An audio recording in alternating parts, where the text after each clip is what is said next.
88, la frecuencia de la familia hispana. Bien, mis amados hermanos, bienvenidos a este tiempo de estudio bíblico devocional. Su hermano pastor Roberto Alfaro les saluda y les doy una cordial bienvenida. Muy bien, adelantando este tema maravilloso en nuestro parashá Ki Tavo, estamos desarrollando ya el punto de semana, punto casi final, y también llegamos a la cúspide en el desarrollo de los parashá, en el ciclo de los 52 parashá del año, cerrando este tema de Devarim, cerrando los 5 libros de Pentateuco, Torah. Pues muy agradecido con todos ustedes, mis amados hermanos, mucho trabajo por hacer, mucha tarea por desarrollar, mucho estudio por cada día escudriñar, pero ha sido realmente un desarrollo extraordinario. Quiero agradecer muy especialmente a todos y cada uno de ustedes, mis amados hermanos, quienes me hacen llegar las tareas, me envían sus estudios, su investigación.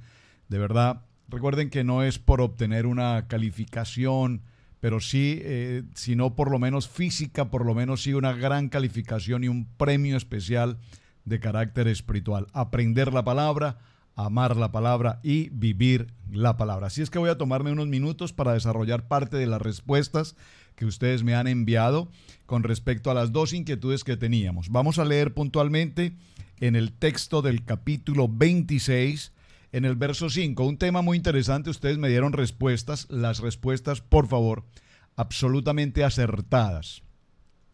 Y vamos, yo voy a compartir una de las respuestas y ustedes dirán, bueno, no fue la que yo envié puntualmente, pero sin embargo es aceptable la respuesta, ya explicaré por qué. Observen, Devarim capítulo 26, verso 5, dice la palabra: entonces hablarás y dirás delante de Yahweh tu Elohim, un arameo a punto de perecer fue mi padre, el cual descendió a Egipto y habitó allí con pocos hombres, y allí creció y llegó a ser una nación grande, fuerte y numerosa. Muy bien.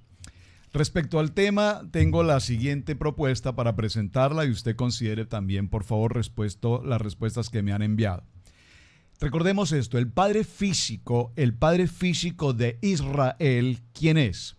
Nuestro padre Abraham.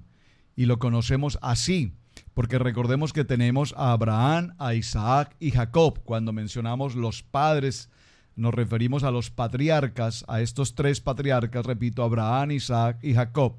Es importante recordar que los 3, tanto Abraham como Isaac como Jacob, fueron arameos. Muy importante. Entonces, en este punto estamos de acuerdo ya con las respuestas que ustedes me han enviado. Al hablar sobre el idioma arameo particularmente, que se usó por supuesto en Israel, es importante trazar brevemente una línea de historia respecto de lo que es el arameo, desde el comienzo propiamente de este pueblo arameo y particularmente desde el comienzo del pueblo de Israel. Recordemos, el pueblo arameo lleva su nombre de Aram. ¿Quién es Aram o qué es Aram? Y recordemos que Aram particularmente fue hijo de ¿quién? De Shem. ¿Quién es Shem? Hijo de Noé. Lo leemos en el libro de Devarim, en el libro de Bereshit, en el capítulo 10, verso 22. Génesis capítulo 10, versos 22, que dice: y los hijos de Sem fueron Elam, Asur, Arsafat, Lut y Aram. De allí viene ese nombre Aram, arameo. Aquellos arameos llevan el nombre por Aram, el hijo de Noá. No todos los arameos son descendientes de Aram. Por favor, preste mucha atención a esta observación. No todos los arameos son descendientes de Abraham, sino que se les llamó arameos a todos los que vivían en esta región que hoy conocemos con el nombre de Mesopotamia. Así que, Abraham, quien luego se cambia ese nombre, recuerden, de Abraham a Abraham, era descendiente de Arfaxad. Bereshit capítulo 11, verso 10. Hijo de Noá, hermano de Aram, como leemos en Bereshit capítulo 10, verso 26. Entonces, es importante, mis amados hermanos, recordar que Tare vivió 70 años. ¿Quién es Tare? El padre de Abraham. y engendró a quienes, a Aram, a Nacor y Aram, a este Aram con H, un hermano de Abraham. Ahora, la región de Aram incluye lo que se llama Ur de los Caldeos. Los caldeos entonces eran arameos. Por esta razón, Abraham, quien viene de Ur de los Caldeos, Génesis capítulo 11, verso 18, era llamado también el arameo, que posteriormente fue cambiado por el ibrí, el hebreo, del otro lado del río, pasador de ríos. Un arameo puede, entonces, según este asunto que estamos tratando, siendo Abraham el padre físico del pueblo de Israel, podemos concluir justamente que los orígenes de Israel como pueblo nos llevan a Aram. En otras palabras más específicas, los ancestros de Israel, sus patriarcas, eran arameos. Muy importante. Por lo tanto, dice la palabra, cuando recordemos que Abraham pidió que nunca se diera hijos, le hizo prometer a su siervo que tomaría hijas. Recuerden lo que dice el texto, por ahora debajo de tu muslo, y te juraré por Yahweh, tu Elohim de los cielos y Elohim de la tierra, que no tomarás para mí hijo de la mujer de los cananeos entre las cuales yo habito, sino que irás a mi tierra y a mi parentela y tomarás mujer para mi hijo Isaac. Es muy importante esto, ¿por qué? Porque Isaac, recordemos que se casa ¿con quién? Con Rebeca. ¿Quién era Rebeca? La aramea, hija de Betuel, arameo, de Padán Aram. Bereshit, capítulo 25, verso 20. ¿Hija de quién? De Milca, mujer de Nacor, el hermano de Abraham. Bereshit, capítulo 24. Así se cumplió al pie de la letra las especificaciones de Abraham de que fuera de su tierra y de su parentela. De esta manera sigue el linaje arameo a través de los orígenes del pueblo israelita. Bueno, hay una mención interesante, no la voy a mencionar toda, pero solo quiero recordar, mis amados hermanos, que el padre físico de Israel entonces es Abraham, inicialmente el arameo, que posteriormente es llamado Abraham el hebreo, y posteriormente Isaac, y finalmente Jacob, que viene de esa condición de arameo, todos siendo arameos, y ahora pasa a ser Jacob Israel. Bueno, esa es la primera parte de la respuesta para que no redondeemos más, porque el tema obviamente no nos corresponde hoy, es muy profundo, pero quería avanzar básicamente respecto a esto. Algunos de ustedes me dieron respuesta indicando que el arameo es Jacob, por lo tanto les digo, no vamos a entrar en controversia al punto, porque tanto Abraham, Isaac y Jacob, los tres eran por supuesto arameos. Muy bien. Ahora, consideremos la segunda pregunta. La segunda pregunta era con respecto a la palabra amén. Con respecto a la palabra amén, lo que hicimos, o por lo menos lo que hice, considerando algunas de sus respuestas, fue ir pues básicamente a un libro que todos o muchos de ustedes seguramente tienen a su alcance, que es la Concordancia Strong. Y simplemente para mencionar algo en el punto de la palabra amén, si usted observa, en la palabra amén nos dice que aparece por primera vez en el libro de Números en el capítulo 5, verso 22. De tal manera que me voy a tomar un momento para que vayamos a este texto, al libro de Números en el capítulo 5 y en el verso 22, y veamos el por qué nos hace mención la concordancia respecto a esta palabra. Dice este texto, muy importante este texto, lo vimos en su oportunidad. Dice la palabra, voy a leerlo desde el verso 21 para tener contexto. El sacerdote conjurará a la mujer con juramento de maldición y dirá a la mujer: Yahweh te haga maldición y execración en medio de tu pueblo, haciendo Yahweh que tu muslo caiga y que tu vientre se hinche. Y estas aguas que dan maldición entre tus entrañas y hagan hinchar tu vientre y caer tu muslo, y la mujer dirá amén, amén. Qué interesante, ¿verdad? Entonces vemos que la palabra amén sí aparece en el Antiguo Testamento. Algunos hermanos me enviaron notas diciendo que no aparecía en el Antiguo Testamento. Sí, desde el libro de Números ya la tenemos. Ahora, en cuanto a su significado, es muy importante que tengamos presente, nosotros usualmente decimos que amén significa así sea. Bueno, sí es correcta la expresión así sea, pero realmente más que así sea, la palabra amén, como lo mencioné hace unos días, tiene que ver con la garantía, con sellar, con confirmar, con reafirmar Es muy importante este contexto, reafirmar. Es un asunto de dignidad, de honra, de confiabilidad, de lo verdadero, de lo auténtico, de lo legítimo, de lo soberano. Es decir, amén, el gran yo soy. Es muy importante que tengamos presente este aspecto, repito, sobre la palabra amén. Y este texto, ¿por qué lo trajimos a colación? Lo trajimos a colación porque dice la palabra en el capítulo 27, que será parte de nuestro tema hoy, verso 19, maldito el que pervirtiere el derecho del extranjero, del huérfano y de la viuda. Recordemos que estas tres entidades o estas tres personas, tanto el extranjero como el huérfano como la viuda, tienen una característica, una connotación especial para el Padre, para Hashem, porque ellos gozan de una protección, o ellos o nosotros gozamos de esa protección. ¿En qué sentido? En el caso personal, como extranjeros. Entonces es muy importante, dice, y la viuda y el huérfano y el extranjero, y dirá todo el pueblo, amén. De tal manera que a partir de este momento se está indicando que cada vez que se mencione una palabra de bendición, y atención a la expresión que voy a utilizar hoy, vamos a hablar respecto a las bendiciones y también vamos a mencionar lo que hablamos como maldiciones, pero realmente la palabra maldición en el original realmente aparece como reproche, como represión.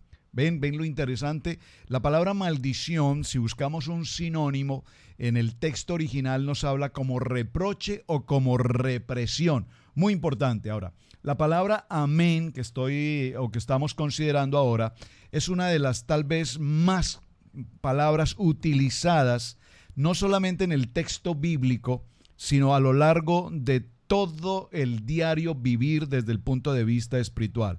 Así la palabra amén como la palabra aleluya, por ejemplo, son palabras que continuamente se repiten y se repiten. Por lo tanto, cuando nosotros damos un amén, no podemos dar un amén a todo lo que sucede. Bonito día, amén. Gracias por el transporte, amén. Bueno, entendamos esto. El amén es una palabra sagrada, número uno. Por lo tanto, no la podemos utilizar como muletilla. La palabra amén tiene que ser una palabra utilizada muy adecuadamente cuando lo que estamos tratando, el asunto que estamos mencionando, es un asunto de carácter meramente espiritual. Es decir, que cuando vemos la acción de la palabra, el accionar del Padre Eterno en algo especial sobre nuestra vida, nuestra salud, nuestra economía, nuestro hogar, nuestra familia, nuestra actividad laboral, donde vemos la mano de Dios obrando en favor, entonces utilizamos esa palabra amén. Pero muchas veces a cambio de decir gracias, utilizamos amén. O por favor, amén. Y es importante, repito, que le demos una claridad muy importante a la palabra amén. La palabra amén, como lo pueden notar aquí en la gráfica, es interesante, solo lo voy a mencionar, no vamos a entrar a profundizar en ello. Está compuesta por tres palabras básicas. Tome nota, por favor. La palabra Aleph, la letra Aleph del alefato hebreo. Aleph, Men y Nun. Aleph, Men y Nun. Recordemos que cada una de estas letras en el abecedario o en el alefato hebreo, en el Aleph Bet hebreo, tiene un valor numérico. La letra Aleph vale 1, la letra Mem vale 40 y la letra Num vale 50. Esto nos da un total, sumándolo, como puede verlo en la gráfica, nos da un valor total de 91. 91, ¿qué importancia tiene ese 91? Lo voy a hacer muy práctico y muy sencillo. 9 más 1, 10. 9 más 1, 10. ¿Qué representa 9 más 1? 10, pues podemos tomar como ejemplo los 10 mandamientos. Amén. Los 10 mandamientos, amén. Miren, nada, ni una sola palabra escrita en la Torá.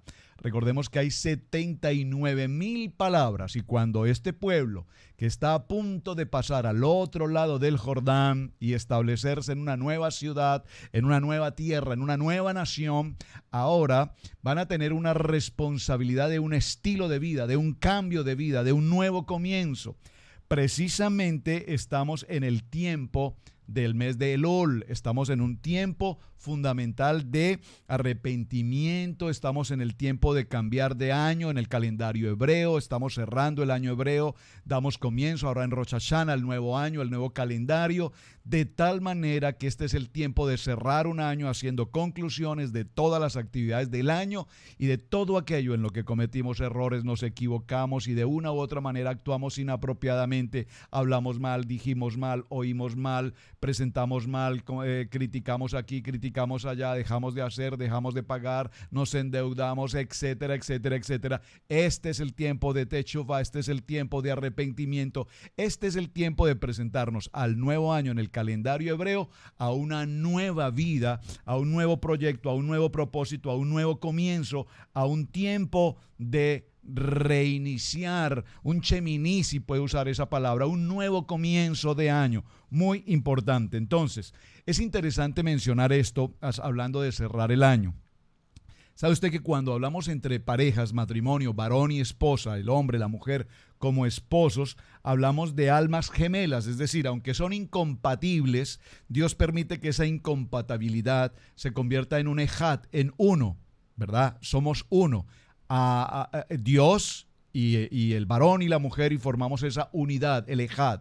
Pero también es interesante mencionar que cuando nos referimos a la humanidad, nosotros con la humanidad somos almas hermanas, Por lo tanto, es importante que anhelemos el bien para todos aquellos que nos rodean. Por eso la palabra nos habla de la importancia de amar al prójimo, de la bondad, de la misericordia, de la importancia del compartir, de la importancia de desear que todos nuestros hermanos en el mundo, toda la creación, porque de un solo hombre fue creada toda la humanidad. Por lo tanto, todos tenemos ese vínculo de Ejad en la unidad, en el Padre.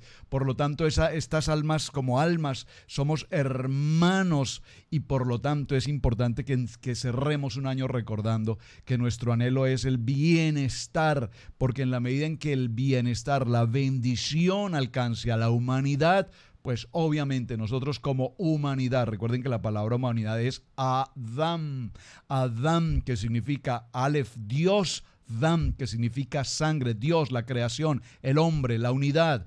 De tal manera, mis amados hermanos, que en este tiempo del estudio de la temática que traemos en Devarim, Kitabo, cuando entres, cuando pases, es cerrar el año, lo que nos está diciendo Deuteronomio en el capítulo 26, que es donde da comienzo esta parashá, nos dice, cuando hayas entrado, es decir, cuando salimos del ciclo de este año que estamos cerrando y cuando pasamos al nuevo año, hacemos un cambio de vida, tenemos un nuevo proyecto de vida, tenemos una expectativa de vida.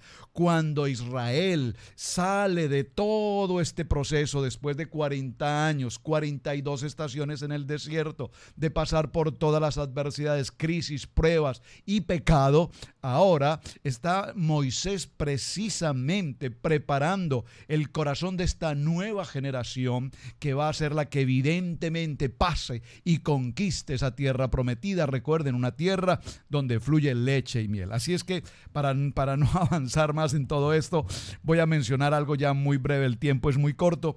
Yo sé que usted está haciendo sus tareas en casa, pero teníamos que mencionar todo esto para que lleguemos a un punto fundamental, importante, determinante en el trabajo que estamos desarrollando hoy. ¿Cuál es la importancia? Por favor, la importancia de Deuteronomio, Devarim, capítulo 28, cuando nos dice, acontecerá que si oyeres atentamente la voz de Yahweh tu Elohim para guardar y poner por obra todos sus mandamientos que yo te prescribo hoy, también Yahweh tu Elohim te exaltará sobre todas las naciones de la tierra.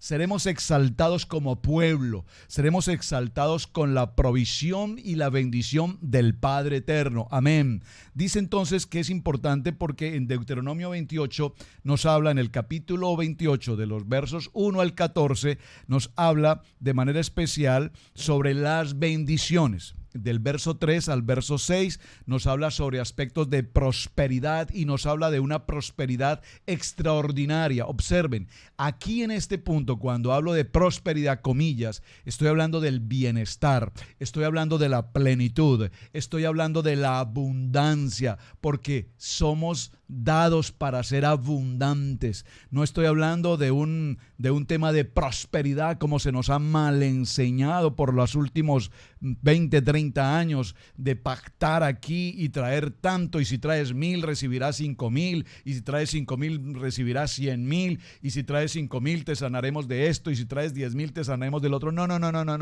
estamos hablando de esa anatema, estamos hablando de que el libro de Devarim, Moshe habla al pueblo de Israel y les dice, ¿quién lo dice? Lo dice Moshe, porque el Padre Eterno así lo estableció, diciendo, voy a hablarles de una prosperidad extraordinaria, voy a hablarles de una gran provisión financiera, de gobierno, de autoridad, y los pondré como privilegio, dice esta palabra, y los escribiré y los exaltaré sobre las naciones de la tierra. Amén.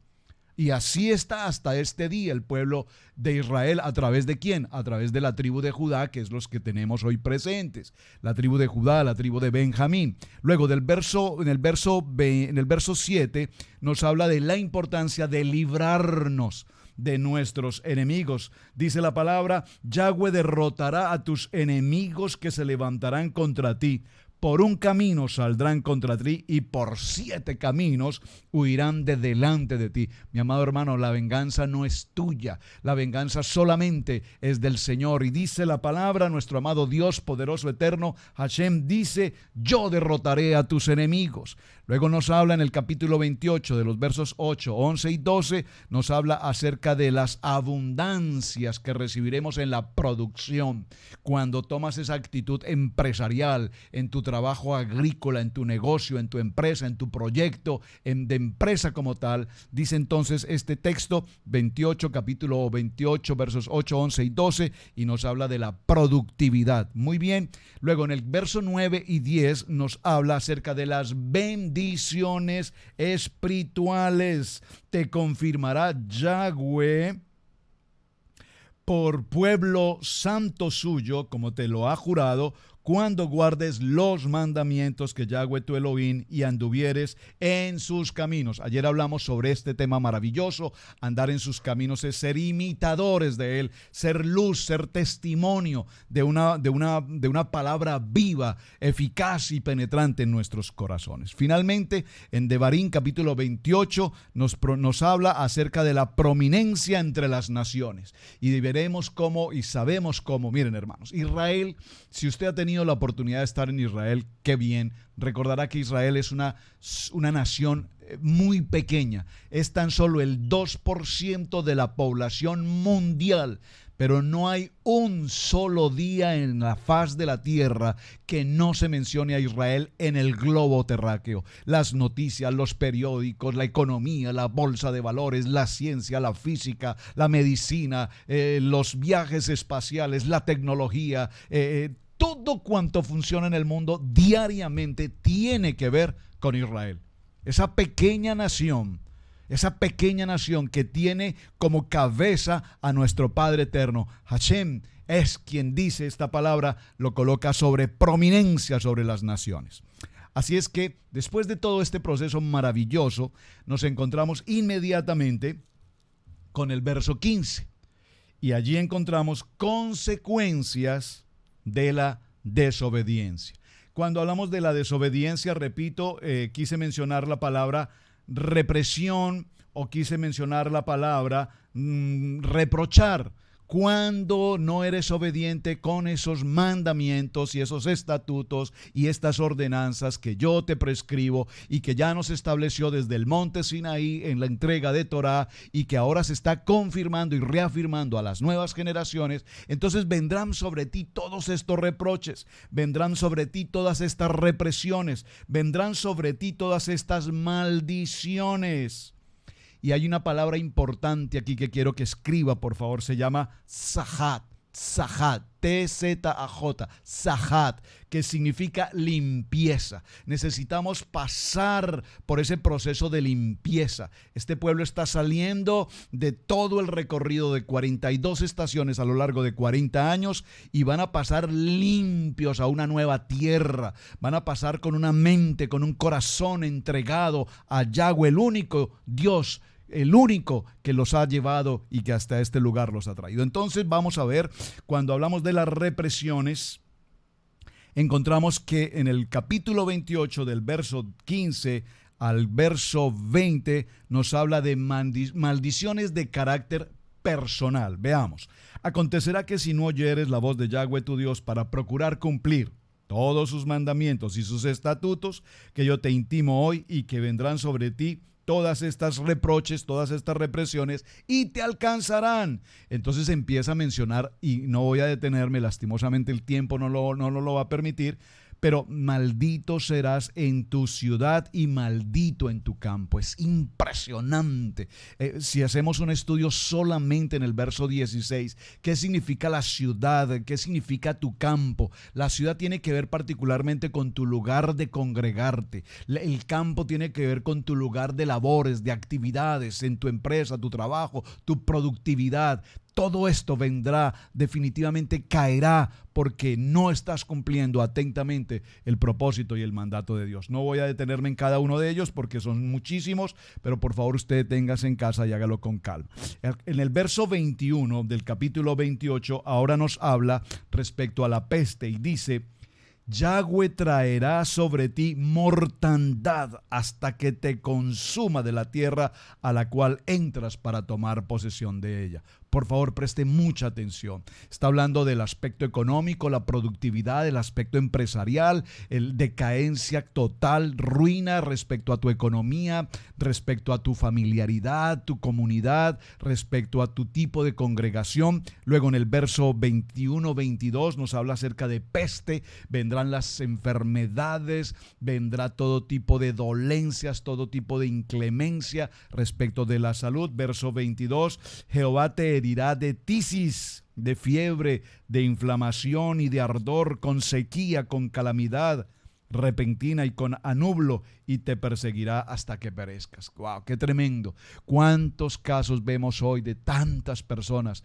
en condiciones aún muy jóvenes? Escuchamos personas de 35, 40 años, repentinamente un infarto insufacto, muere una persona con supuestamente muy buena salud, y vemos tantas inclemencias. Hermanos, ¿de dónde viene toda esta consecuencia?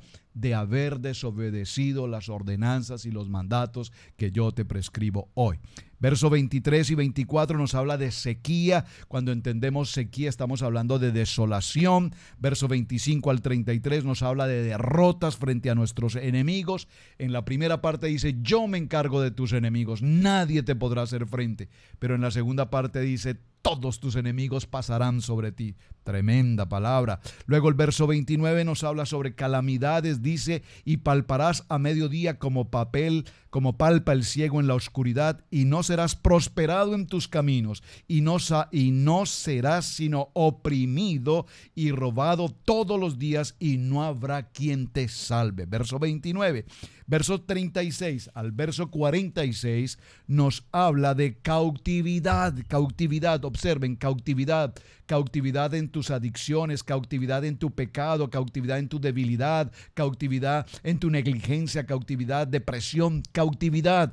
Esa es una de las consecuencias que allí vemos. Y así sucesivamente, posteriormente del 63 al 68, en el capítulo 28, nos habla de la dispersión entre las naciones, devastación de la tierra, invasiones, conflictos, dificultades, crisis, bueno, todo lo demás. Solo quiero ya para cerrar, mis amados hermanos, mencionar todas estas maldiciones.